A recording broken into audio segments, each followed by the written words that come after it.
Hello, everyone, and thank you for tuning into our video. My name is Thomas Wiegand, and today you'll be hearing from me and Logan Platt. Logan and I are both master's students in environmental science at the University of Tennessee at Chattanooga.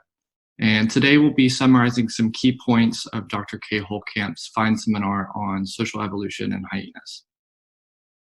I'd like to start by giving some background on the theory behind reasons for male and female distribution and social structure. As Dr. Holekamp points out, with Imlin and Oring's sociological models, oftentimes ecological pressures are thought to determine where males and females go and how they interact. It is often thought that female reproductive success is limited by the distribution and abundance of food, whereas males are more so limited by access to females. Dr. Holekamp's work focuses on whether these historical models are pertinent to mammalian carnivores, specifically hyenas.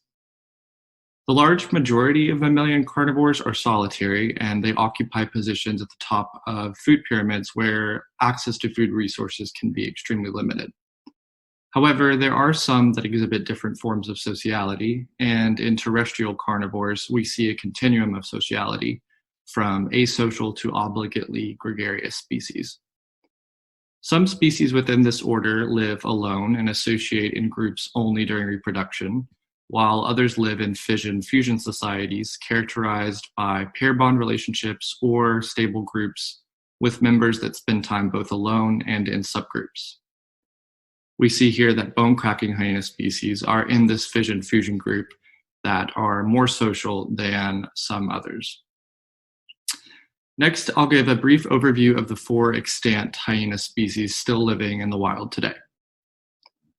Aardwolves are small hyenas that feed only on termites and remain solitary except when breeding. This species forages and feeds alone and has a distinctly different cranial anatomy that is similar to that of dogs. Striped and brown hyenas are closely related sister taxa, both species feeding mainly on carrion and foraging alone. However, there are some differences in sociality still. Brown hyenas live in small clans of up to 11 individuals, where females may share dens with close kin and clan members work together to forage and feed cubs. While striped hyenas were historically thought to be solitary, research shows that they do form clans to some degree. Aaron Wagner's research, cited by Dr. Holekamp, into striped hyena groupings revealed variation in polyandrous groups composed of multiple males and a single female. Wagner found that closely related females are often farther from each other, which is thought to be a strategy for avoiding competition among close female kin. The largest of the extant hyenids, spotted hyenids, are a particularly interesting study system, as they are the only species that lives in big groups and has postcranial anatomy adapted for actively hunting prey. Spotted hyenas occur throughout sub-Saharan Africa and exhibit some interesting social dynamics, which Logan will touch on in more detail. Hello everyone. I'm Logan Platt, and I'm going to be discussing a couple of topics that are brought up in Kay Holekamp's fine seminar on social evolution in hyenas. Why do spotted hyenas live in social groups? This question is posed by Kay Holekamp during the seminar, and she proposes, based on her research, that the most likely driver behind group living in spotted hyenas is an enhanced ability to defend kills and territory from lions and other clans of hyenas. This graph shows subgroup sizes of spotted hyenas in different situations. As you can see on the right, subgroup size is highest in border patrols, conflicts with lions, and in clan wars. This shows how important group size is during these territory defense conflicts. Kay Holekamp also discusses how unique it is that spotted hyena females are dominant over males in these groups. She suggests a hypothesis that the females might be dominant to allow greater time for their cubs' skulls to develop. It takes a long time for a cub's skull to develop because they have very powerful muscles that allow them to bite through bones. This is why they're referred to as bone-cracking hyenas. This jaw power is necessary to effectively eat from a kill. The mother will assist the cub in getting food from kills while they're developing. Female hyenas that have higher status within the hierarchy tend to have faster developing offspring due to their enhanced provisioning. This is why the weaning age of spotted hyenas ranges from 8 all the way to 24 months. However, even once an individual is weaned, they're still far from done developing their skulls.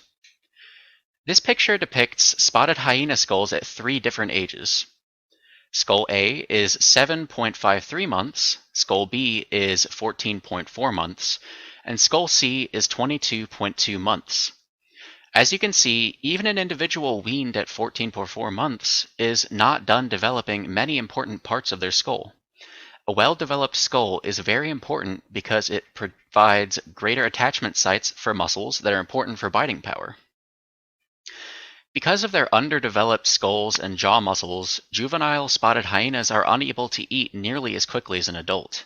In fact, the average age for them to be able to consume a dog biscuit at the same speed as an adult hyena is 34 months. Therefore, spotted hyenas need help from adults to eat for a long period of time after weaning.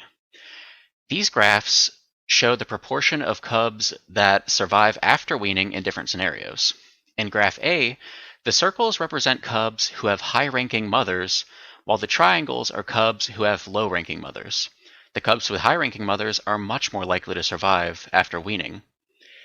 In graph B, the circles are cubs whose mothers are still present, while the triangles are cubs whose mother is absent. The cubs who have mothers that are present are also far more likely to survive after weaning. This really shows how important it is that the mother hyenas help their offspring, and could be a good explanation for female dominance in spotted hyenas.